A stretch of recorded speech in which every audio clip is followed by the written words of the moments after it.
Hello students, welcome to our channel. Today in this lecture, we are going to discuss about regulation of kidney function. This is the topic of chapter excretory product and their elimination of NCERT biology of class 11th. So without wasting time, let's start it. तो आज हम इस lecture के अंदर discuss करेंगे कि कैसे kidney की फंक्शनिंग रेगुलेट होती है। किडनी की फंक्शन दो तरह से रेगुलेट होती है, एक है हार्मोनल फीडबैक मैकेनिज्म या दूसरा है रास। हार्मोनल फीडबैक मैकेनिज्म के बारे में, हमारी बॉडी के अंदर कुछ ऑस्मो रिसेप्टर प्रेजेंट होते हैं जो कि कैसे एक्टिवेट होते हैं। जब हमारी ब्लड वॉल्यूम या बॉडी फ्लूइड या आयनिक कंसंट्रेशन के अंदर चेंज आता है तो उस दौरान ये ऑस्मो रिसेप्टर एक्टिवेट हो जाते हैं जो कि हमारी बॉडी के अंदर प्रेजेंट रहते हैं। अब हार्मोनल फीडबैक मैकेनिज्म के अंदर होता क्या है एक्चुअली में, जब भी हमारी बॉडी में से एक्सेसिव लॉस हो जाता है फ्लूइड का तो उस दौरान हमारी बॉडी के अंदर जो ऑस्मो रिसेप्टर प्रेजेंट रहते हैं ये एक्टिवेट हो जाते हैं।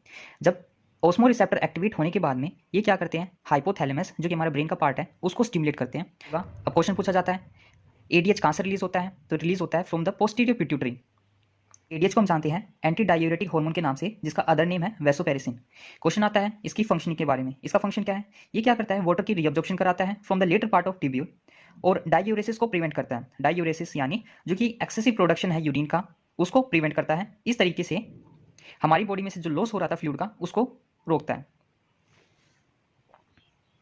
और जब भी हमारी बॉडी के अंदर ये बॉडी फ्लूइड इंक्रीज होगा तो ये रिसेप्टर क्या होंगे, स्विच ऑफ हो जाएंगे और जो एडीएच का रिलीज है उसको सप्रेस कर देंगे और इस तरीके से जो फीडबैक मैकेनिज्म है उसको कंप्लीट करेंगे।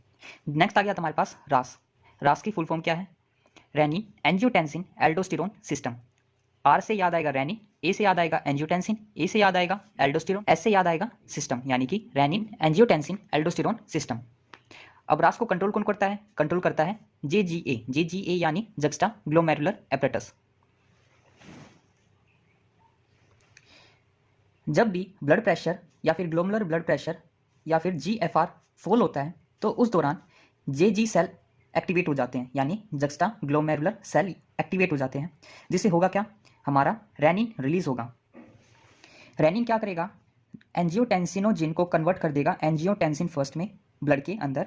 आफ्टर दैट जैसे ही हमारा एंजियोटेंसिन फर्स्ट फॉर्म होगा देन लंग्स को सिग्नल मिलेंगे और वहां से ACE यानी एंजियोटेंसिन कन्वर्टिंग एंजाइम क्या करेगा, एंजियोटेंसिन फर्स्ट को चेंज कर देगा एंजियोटेंसिन सेकंड में with the help of angiotensin converting enzyme.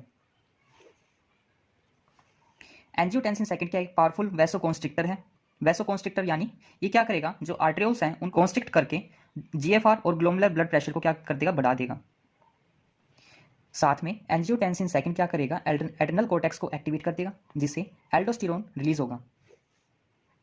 Question पूछते हैं एल्डोस्टेरोन का फंक्शन क्या है, तो एल्डोस्टेरोन का फंक्शन है ये क्या करता है, सोडियम और वाटर का रीअब्जॉर्प्शन कराता है from distal part of tubule, जिससे होगा क्या, जो हमारा GFR है और ग्लोमुलर ब्लड प्रेशर है वो क्या हो जाएगा, बढ़ जाएगा। GFR यानी ग्लोमेरुलर फिल्ट्रेशन रेट और ग्लोमेरुलर ब्लड प्रेशर क्या हो जाएगा, बढ़ जाएगा। सो स्टूडेंट्स, ये था हमारा topic regulation of kidney function जो कि हमने देखा सिंपल और इन्फॉर्मेटिव वे में। If you like the video then subscribe to my channel so that more and easy learning content I will provide you. Thank you.